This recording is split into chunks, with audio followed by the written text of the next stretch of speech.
So good morning already, everybody. Let's wait another couple of minutes because there's still some people in the waiting room.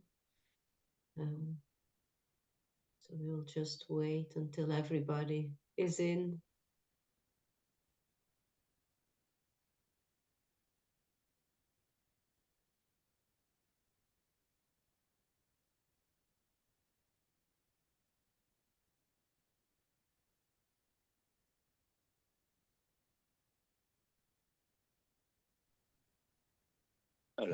Hello.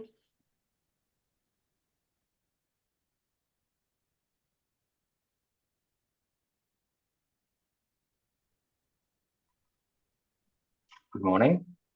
Good morning. So we're just waiting another couple of seconds till everybody is in. And then we will kick off the webinar.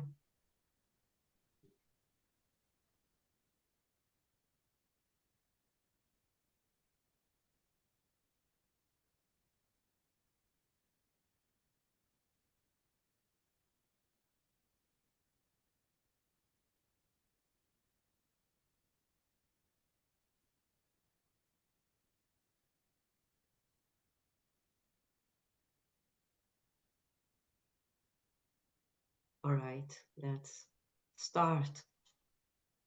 I want to say a very big welcome to all of you to this second FE networking webinar.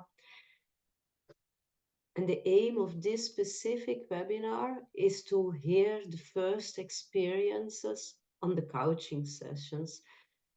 So we're really grateful to have several of the coaches here who did already some sessions. A lot of the coaching sessions will still take place. So only 1/3 has been done at this moment. But I think it will be really useful for us to hear how these first coaching sessions went. So what will happen today in this webinar? It's a short webinar. I will first start to introduce very briefly FVE for those that doesn't know FVE. And next, the chair of our working group on mental well-being in DIY, Tricia, will tell you a little bit more about the initiative on the coaching vouchers. And then the most important part of our webinar today will start, where we will hear some first experiences and some lessons learned from the coaches, and maybe also some of the practices that had some coaching. That would also be great. So with that, let's start. So just to tell you a little bit about FVE, so my name is Nancy de Brienne. I'm the Executive Director of the Federation of Veterinarians of Europe. And FVE is an umbrella organization of 46 national veterinary associations, and we're covering 38 European countries. So we're much wider than the European Union alone. And in total, there's about 300,000, 330,000 veterinarians. We have also 4 sections that represent parts of the profession, so practitioners, veterinarians working in hygiene, state veterinary officers, and of course also veterinarians working in education and research and industry. And our aim as FE is to enhance animal health, animal welfare, public health, and the environment, and of course to represent the veterinarians and to promote the veterinary profession. So just to let you know how we're structured, our biggest and most important organ is our General Assembly. We have 2 General Assemblies a year where all our members are represented, and they also select our board, who decides on the policy and the financial reports. And in our all the more day-to-day work is done by our secretariat in Brussels. And there we have the persons you see there, and there I want to specifically mention Wiebke Janssens, because she has been really the motor behind this whole project. together with support from Yael, Dotan, Katarina, and Gonzalo. So special mentions to that, because they're the ones that have been doing all the work behind this. Next slide.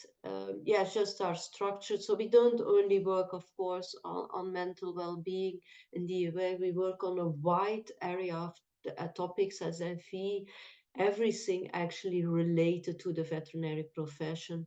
We follow all the legislation coming from Brussels, give input in the legislation, and everything regarding animal health, welfare, public health, bond health, veterinary education, and professional responsibilities. So next slide. And we really want to support veterinarians holistically along the whole career path. And that's why also this initiative is a small part of this whole framework. So we start with, before the vet school, there we have an outreach program for Vet for a Day, where we try to give 16, 7-year-old pupils an idea what it is realistically to be a veterinarian, and also to try to get diversity of pupils applying for vet school. We have a whole range of projects to support early career veterinarians, such as with mentoring for last year veterinary students, and also young graduates, because we know especially young graduates are at risk for mental well-being struggles.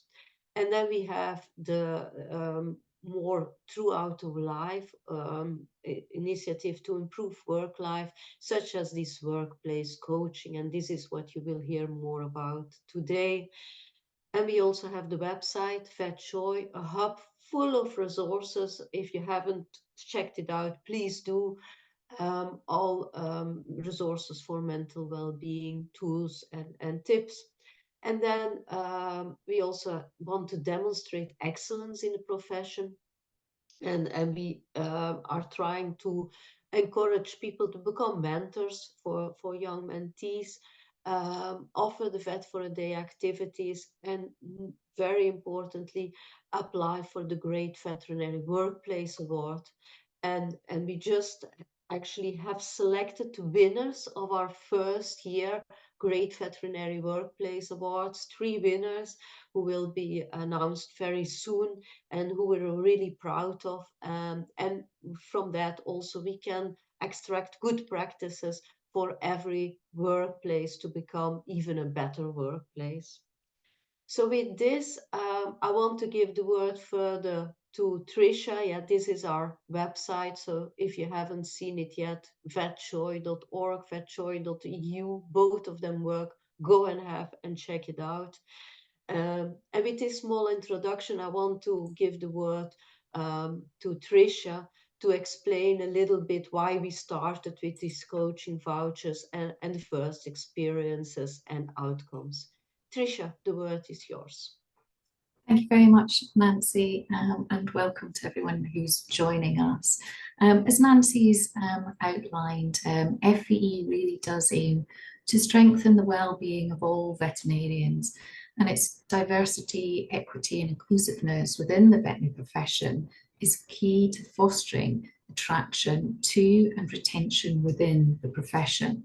And FVE believes very strongly that openness and mental well-being and DEI really is, and understanding issues really is a prerequisite for a thriving profession. And I'm very glad and honoured that I am able to take on and share the FVE, FCAVA and IFSA joint working group that looks at mental health and wellbeing and DEI within the profession. And some of the initiatives that have come out of this working group is certainly the coaching vouchers. And as Nancy said, the aim is really to share those experiences today. So there really are several types of veterinary workplace coaching that exists, and each is tailored to address the specific needs and goals of the veterinary profession. And a common example of workplace coaching is where it brings the whole veterinary team together in the workplace. And that coaching then provides guidance and support to all members of the veterinary team, including clinical and non-clinical. That's veterinary assistants, lab technicians, receptionists, and other support staff. And by bringing everyone together, it gives you the ability to look at the challenges that a particular workplace may be encountering and how to pull together, how to collaborate and communicate as part of everyday ability to improve the workplace setting. And that veterinary workplace coaching really does benefit the whole of the team by promoting the collaboration, the communication, the skill development and the job satisfaction that all of us really can bring and experience in the veterinary workplace. And I think if we go to the next slide, that really pull out what we're talking about there, encouraging that communication, that respect. All workplaces, they never run 100% smoothly. There will always be times where we can have disagreements or conflicts, and actually how to manage those in a collaborative and a supportive environment really do make a difference, and they really do improve how a practice runs or a workplace runs, whether that's small animal, large animal, or in a non-clinical environment. And if I move on to talk really specifically about the coaching vouchers, this was really run with the generous support of the Zoetis Foundation and was set up on the Mental Wellbeing and DEI Hub. So you could find it on the VetJoy website, which Nancy showed you on an earlier slide. And as Nancy said, if you've not visited it so far, then please really do encourage you to go and look at the resources that we have there. But the tools that we provide on that website include webinars and training programs. And it was there that we really housed the list of the coaches that are able to provide the workplace support. And the vouchers that we provided were here, and they were actually, it really was outstanding to see how quickly people went onto the website and really embraced the contact details and the offers of support in each country that were listed there. There was some eligibility criteria that was put in place, and there it really depended on the needs of the practice, as well as the coach and the skills and the experience that they would be able to provide.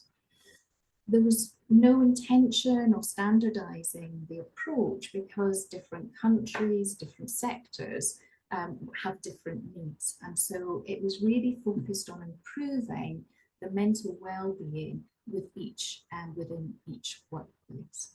And the coaching lasted between half a day as a minimum and going up to 3 days as a maximum. And as I said, the list of the coaches and their skills and what they could bring to the workplace could be found on the VetJoy website. If we move on just then to the conditions, I want to, as I said, mention that this was in collaboration, the funding from Zoetis. So really a big thank you to Zoetis for providing this, because the vouchers sold out really fast. And I think that really underpinned how much this is wanted within the profession. But as part of the conditions, each workplace, we asked them to fill out an evaluation form before and after the coaching sessions, really to allow a measurement of how that has impacted the workplace. The workplaces were then reimbursed following the coaching sessions, and this is on a first come and a first served basis. And the total amount of sponsorship from Zoetis was €40,000. So a huge investment from them. On receipt of the signed invoice and certificates of attendance, they will be submitted, and then we get an overview of the geographical areas that were partaking of the vouchers. As you can see, there was quite a wide geographical locations that applied for the vouchers.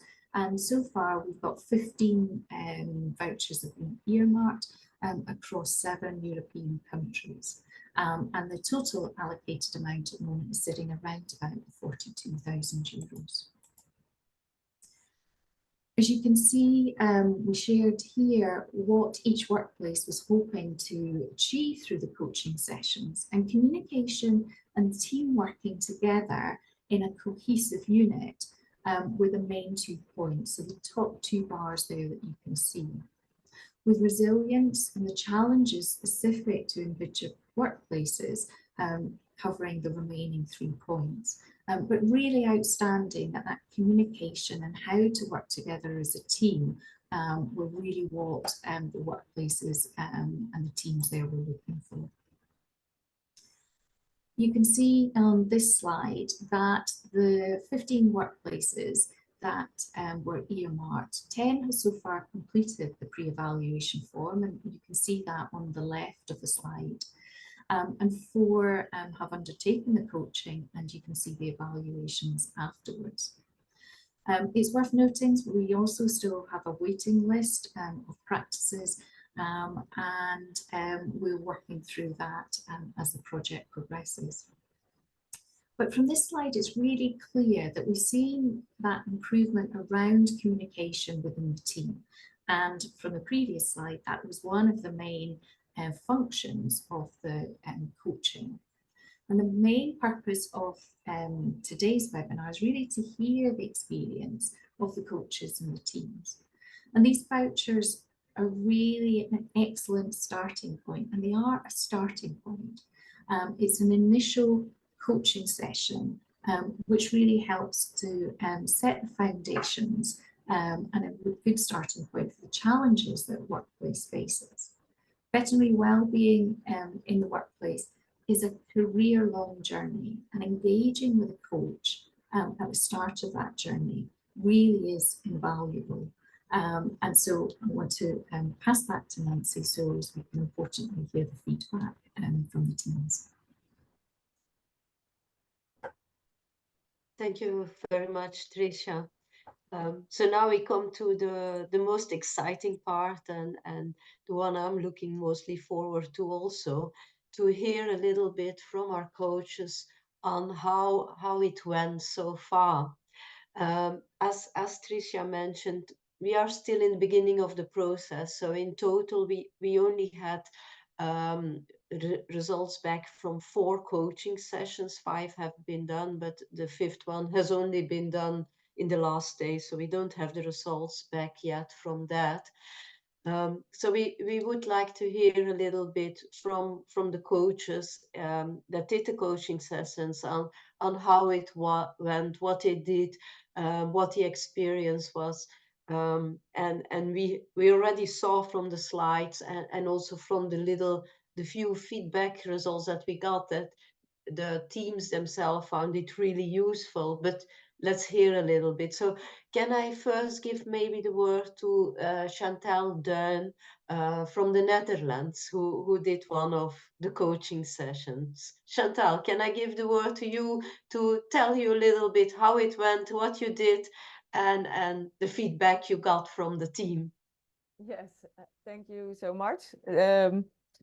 Yeah, I did 2 coaching sessions, and that was what I did for this clinic. So the first time was in the end of July, and the second one was in the beginning of September. So 6 weeks in the middle, and I give them some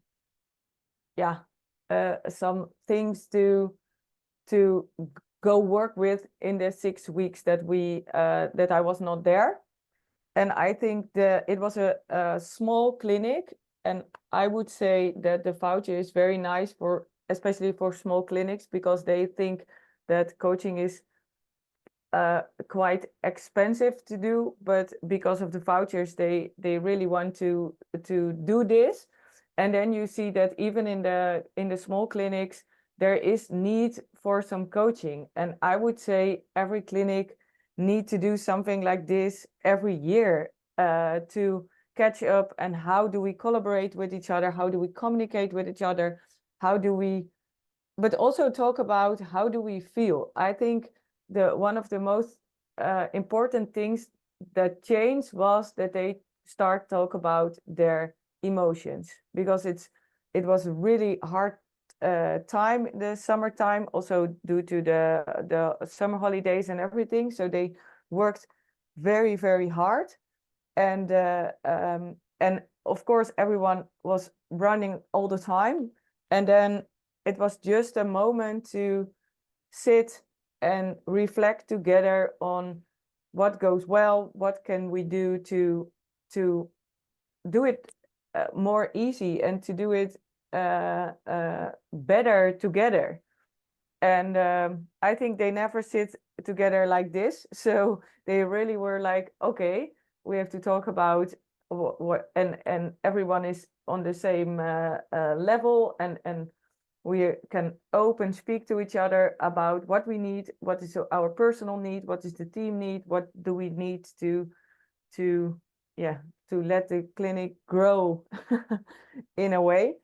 And so and after the first session, we make some appointments to work with for the next six weeks, and then 6 weeks after, we talk about how it was at the time then, and what they changed, and what was what was easy to change, but also what was difficult to change, to see how to remove the things what make it difficult to change. And yeah, I would say that the clinic was and the people in the clinic were really happy to talk about all the things what came up, because it was also that the boss of the clinic and one of the vet nurses, they didn't understand each other so well, but that came out in the first meeting, and in the second meeting they were really more in a good communication with each other, because they talked about what do you need, what do you mean when you say something, and how do I react on that, and how can we make our communication more easy, or something like this. Yeah. So it was really nice to do this with this clinic, and I think it would be nice to do like every year, like a something to organize something like this, to just to sit down with your clinic with some with a coach from external, so you can speak open. And yeah, so there were a lot of happy people.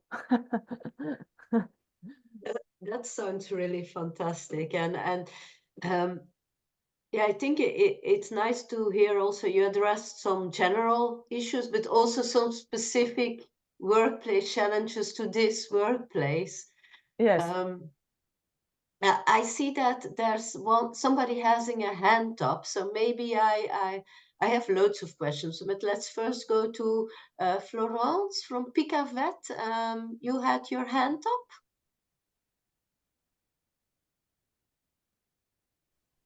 Hi, I'm sorry, that must been have been a mistake. Sorry. Okay, no problem at all. I wanted to ask you, Chantal, what was it difficult to find a good moment for them to sit together? Because I know practices are so busy, and how long did the sessions last? And it's really nice that you had one follow-up session. Yeah. I think the practice manager, she was really we need to do this. So she blocked the schedule, and the clinic was closed for 2 hours. And I think I was there, yeah, like 2.5 or almost 3 hours I was there. But for 2 hours, the clinic was really, yeah, it was closed. So nobody came in.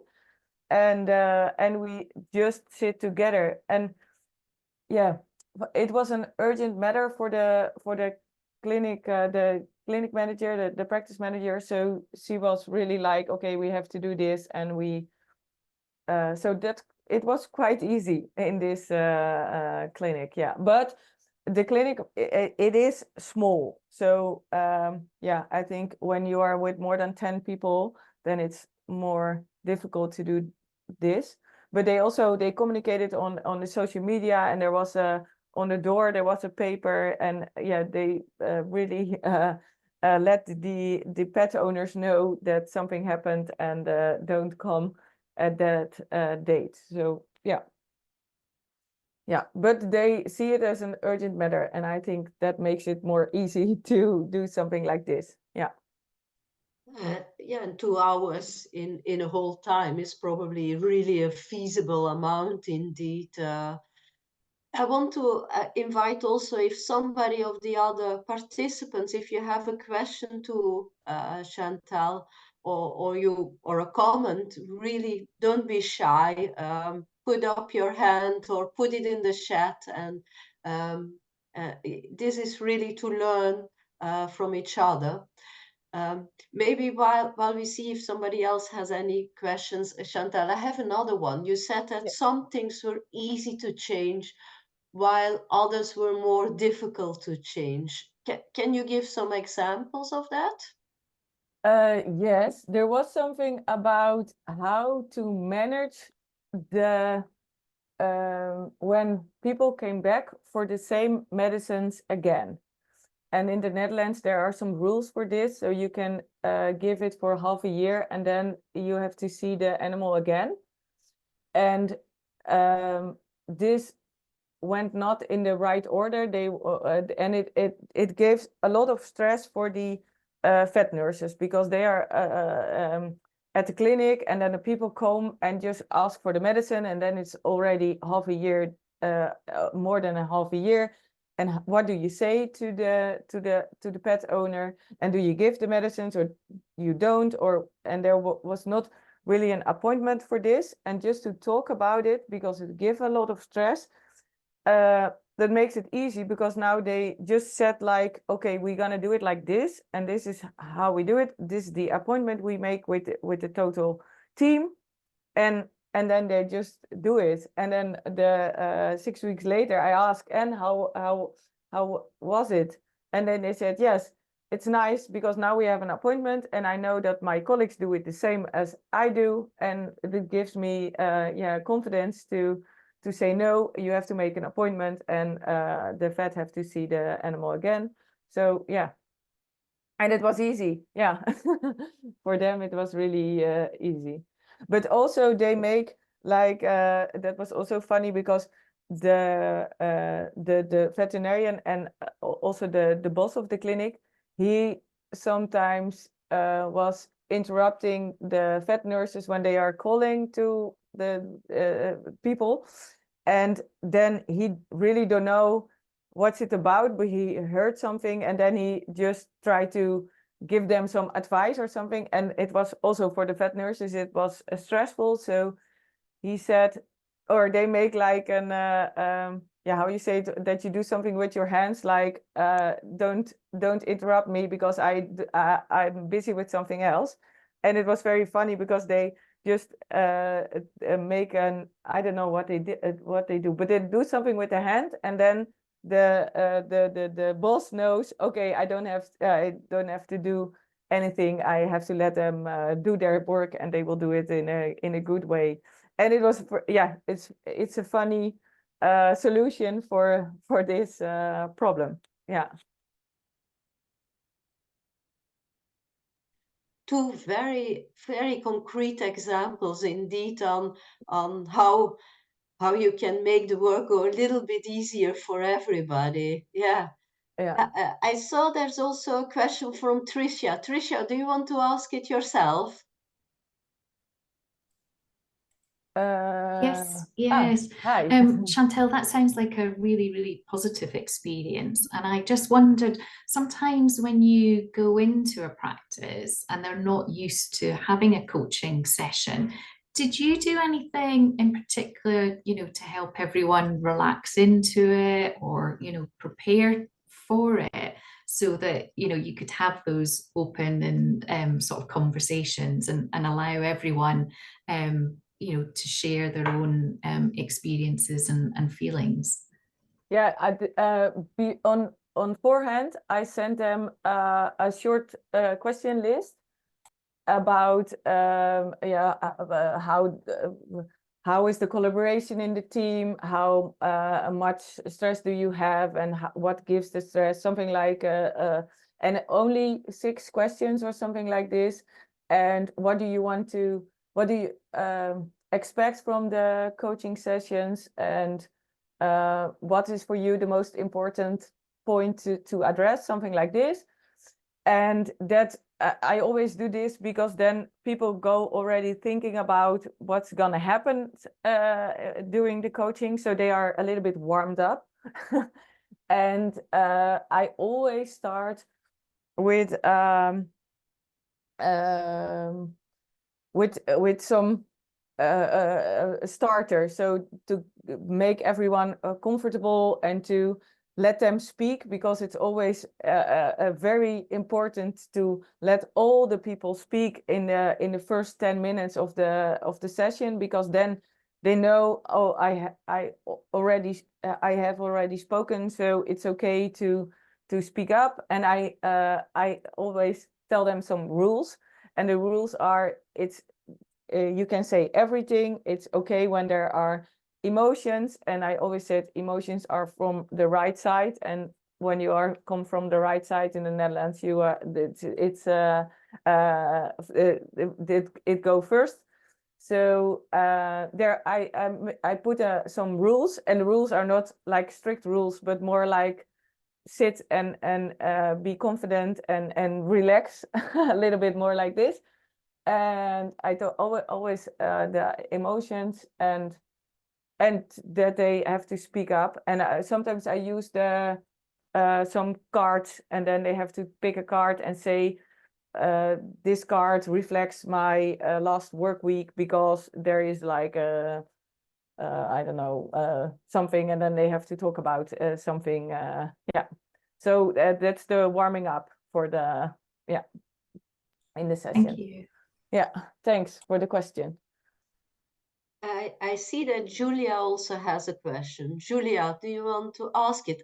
And maybe while Julia is on muting himself, you're all extremely well behaved by putting your camera off. But if people would like to put their camera on, please do. It makes it a little bit more comfortable, I think, if we look at each other's faces than just at black boxes. Julia, the word is yours. Hello, and thank you for your insights. And my question is whether were those challenges easy to overcome for the team or not, and how did they evaluate the effort that they had to apply to overcome those challenges and to make the change? Because sometimes we are rather afraid to do the steps, and if we find out that the steps are actually quite easy, then we might be more willing to make them. Yeah, some of the challenges were easy, but of course the most are not so easy, because it's always like this, that there is a reason that they didn't do anything with it. But I always say that the period between the 2 sessions is like the testing period, so they can help each other doing it. And I think that makes them make it a little bit more easy to do it, because it's like a test period, so you can make mistakes as well by trying new things. and I always said, so ask help from your colleagues when you are testing it, and ask them for feedback if you tried something, and ask your colleagues for feedback if you did it good, or what are the points to make it a little bit better. And in the second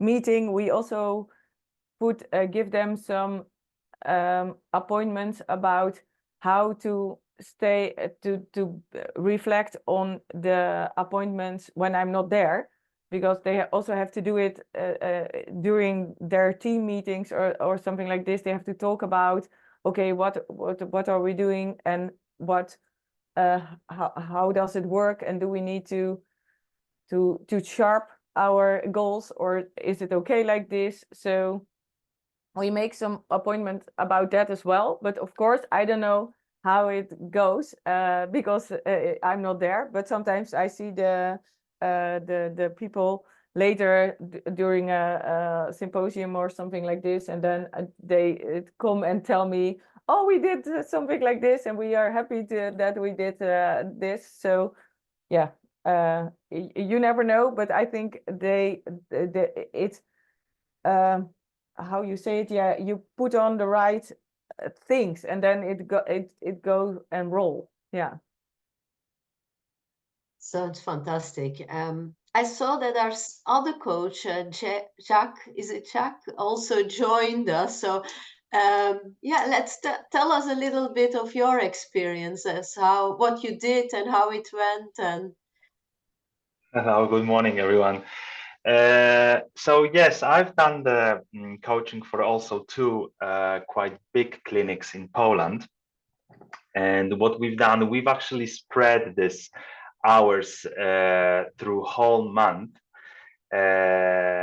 And we've done we have divided this to individual coaching and to the group coaching. We have divided the whole team to the specific occupation that it works in that clinic. So we've done firstly, we've done some things separately, and then we've rejoined and connected all the teams together to talk about the communication, to talk about the work-life balance, and to talk about stress management within the teams working in those clinics. So yeah, so we've also during our group coaching sessions, we have also discussed the work culture, which is quite important. We've discussed different red and green flags of the work culture that is actually building the cooperation between the teams working in a big place like a big veterinary center. And yeah, and we've really enjoyed that. And I got a feeling that because this was spread through whole month, these hours, the consequences of the coaching were actually for the long time, and it was really nice to see that whole clinic was actually very interactive in that, and they were constantly discussing it because they were waiting for another group coaching to happening next week and the following week. And it was, you could tell that the impact of that coaching was actually for a long time in this clinic. So like Chantal said, that I also got a feeling that the follow-up of that was every week actually. What is the consequences of the changes happening through the coaching were actually seen every week for the following 4 weeks. So that was really nice actually. And yeah. no, continue.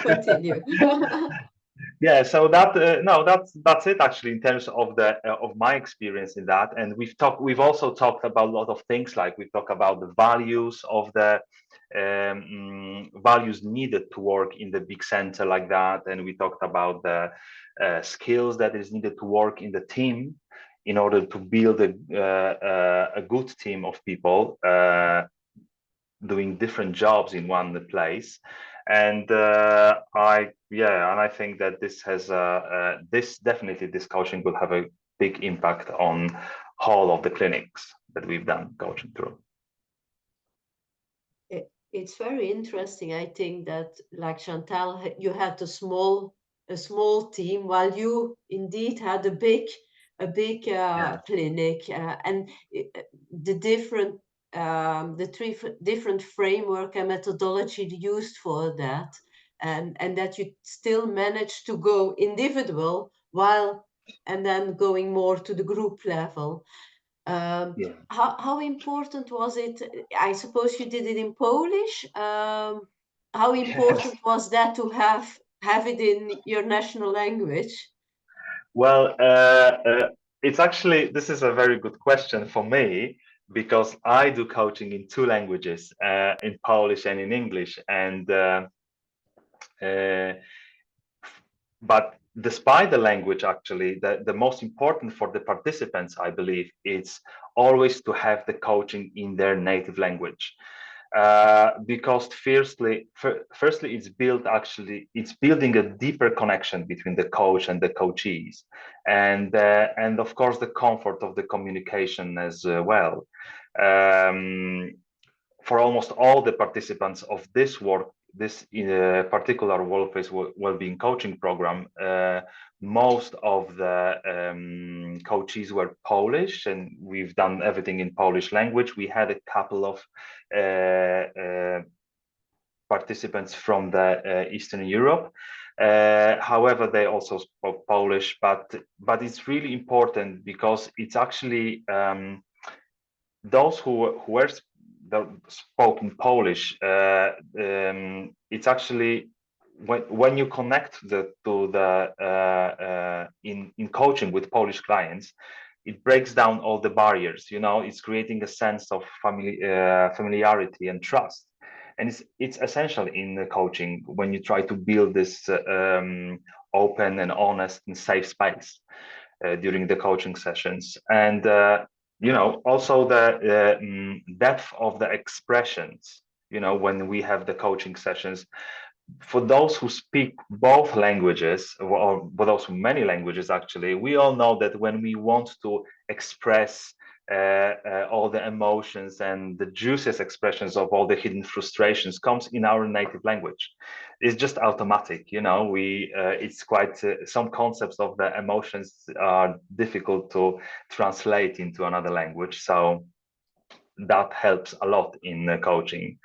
And it's also the same in terms of the cultural relevance. It plays the significant role here as well, because we all have different cultures, and our culture shapes our values, and we talk about it in our sessions, the behaviors and the perspectives, and because coaching actually is not about offering advice, it's about deeply understanding the client's world. This native language, the Polish language what we use, was able to build this trust and incorporate all these cultural nuances in this coaching. So the trust is also important, that was something that doing it in the native language makes it much easier, I believe. Yeah. I can totally follow that, and yeah, for this reason also FVE is really searching for coaches in all countries to make sure that we cover all the different languages, which is more easier in some countries than in other countries. So there also a call for all the participants, if you still know very good coaches in your countries that we haven't listed yet on our VetJoy website, please do so. Please also, if you have any questions to our 2 coaches here, don't be shy. This is why this session is here. And maybe I have one last question to both of you. The coaching session is, of course, a one moment. Well, you put it over several moments in a month, but how do you ensure that there's a long-term effect of the coaching? Do you give specific tools that people can use further on? And Chantal, you already said maybe it should be repeated every 6 months or a year. Do you think this also is necessary? So maybe I can, if some of you want to answer this question, who wants to start? Jack, Maybe, yes. maybe Yes. I'll start it. You know, it's the follow-up of the and repeating, that would be perfect. That would be amazing. You know, if we would be able to do something like that. And during these coaching sessions, what I've done with the Polish clinics, actually, I realized that how this is needed in the Polish veterinary community, because although I worked previously with individuals creating this opportunity to actually have hold a big clinic around 20 people in one place to do that coaching, that was actually something not only incredible, fantastic for me, but also for all the participants, you know.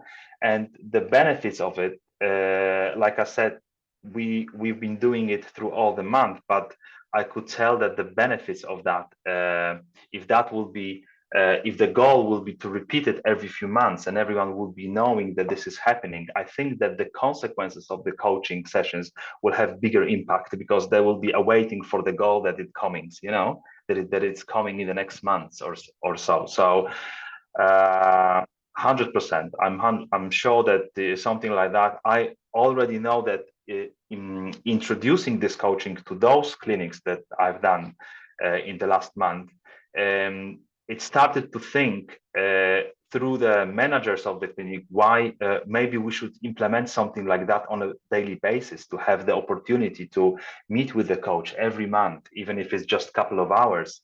And that actually, it was great that I've got a request from the managers asking about the opportunity of implementing coaching for the future. So that's something fantastic as well, because we see the benefits, and not only us, but but you could tell that the management has saw the benefits of that coaching too.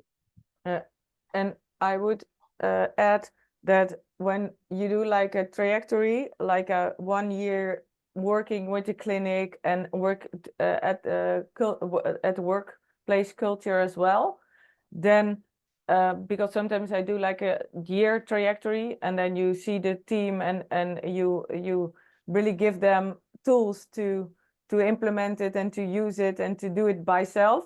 But then afterwards, that you say every year there's like a wrap up, and we just come together, sit and talk about it again. What goes well, what needs some improvement, where are you now? Is it okay like this? Can you do it? Can the clinic do it by themselves, or do you need a little bit more? Yeah, with an external coach. Yeah. So I think the follow up is really, really important.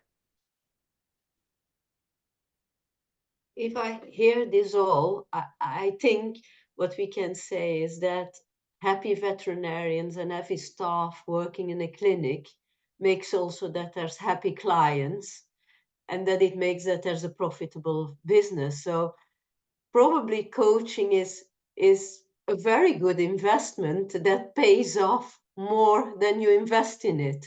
I don't know what you think. Would you relate to this? Totally agree with that. And it also brings, you know, we talked about the empathy as well, how important is that, and how important is to protect yourself from too much empathy in this field. And the communication with the clients, that was a big subject as well during these coaching sessions, because so many of us struggling, you know, to actually satisfy this side of this work of this business, because it is a business, and we need to interact with the clients as well in a you know, in the clinic. And many veterinarians actually is not actually very much ready to do that. and they struggle. So that's why it's one of the biggest topic of the coaching as well. But definitely, I see that. I think the managers are seeing it, and business owners are seeing it. And once they try this coaching, they considering to implement that. Yeah, and I think the quality is very important, because what I see is that sometimes clinics try to do something and then they are not really satisfied with the outcome, and then they never try it again. But when they tried it like 5 years ago and now, the times are changing. So I think the quality of the coaching is also better now, but that's also sometimes point what how you say that in English, but what held clinics to do something with it. Yeah, so the quality, I think the quality is very, very important, because all the people have to feel okay, and I can say what I want to say. And that's also about the question of Tricia. How do you make it so that everybody will speak up for themselves? And that's important, yeah, to organize. And that's the quality of the coach is starts from there, I would say.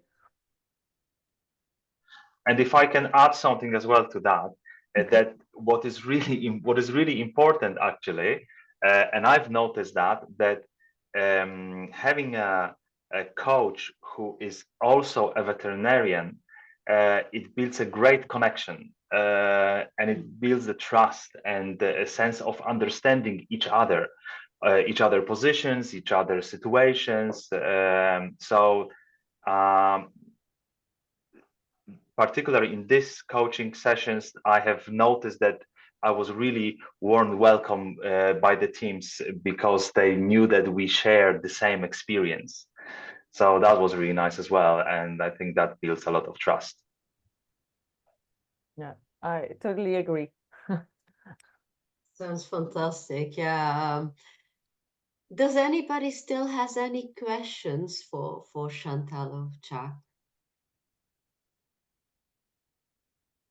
Doesn't seem so. Well, then I want to thank you both for sharing your experience. It feels like you're doing both absolutely amazing work.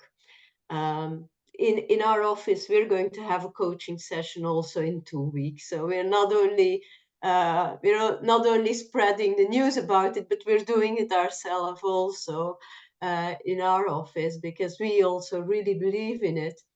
And I think your examples have really showed that workplace coaching is beneficial for the staff. It can help staff cohesion, staff communication, even on very simple things like Chantal, you illustrated with the boss disrupting the nurses when they were calling and not realizing he was disturbing them.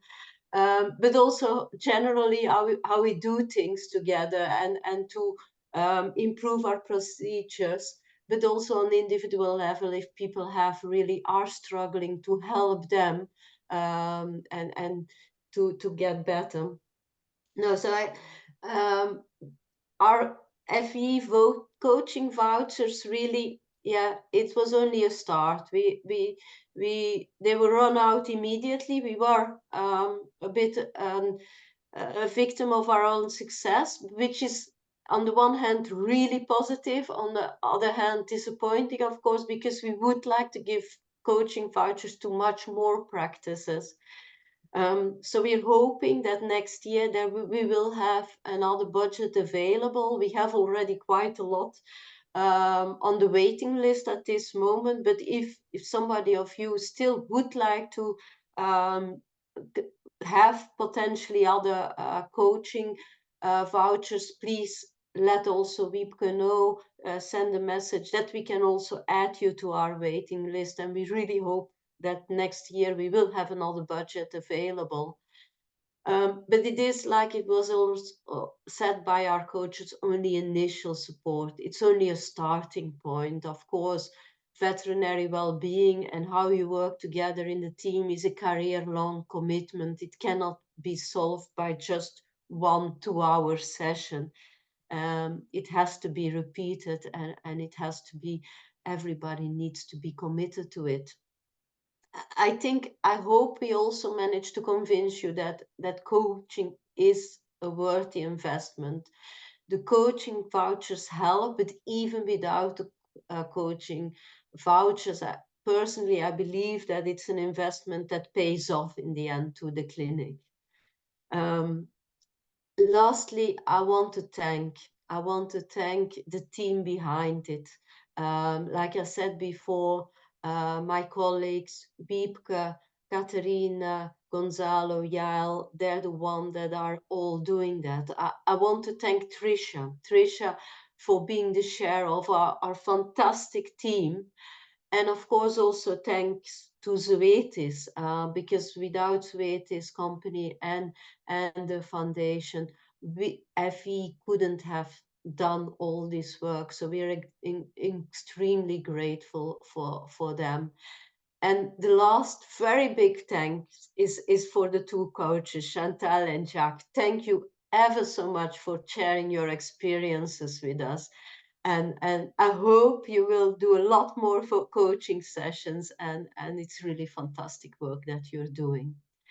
Thank you everybody for joining this webinar, and having a further very nice day. And please have a look at VetJoy, and all collaborate together with us on making our profession even more beautiful than it is today. Thank you very much. Thank you so much, and nice meeting you all. Thank you very much as well. You both. Thank you. Bye-bye. Bye-bye. Bye-bye.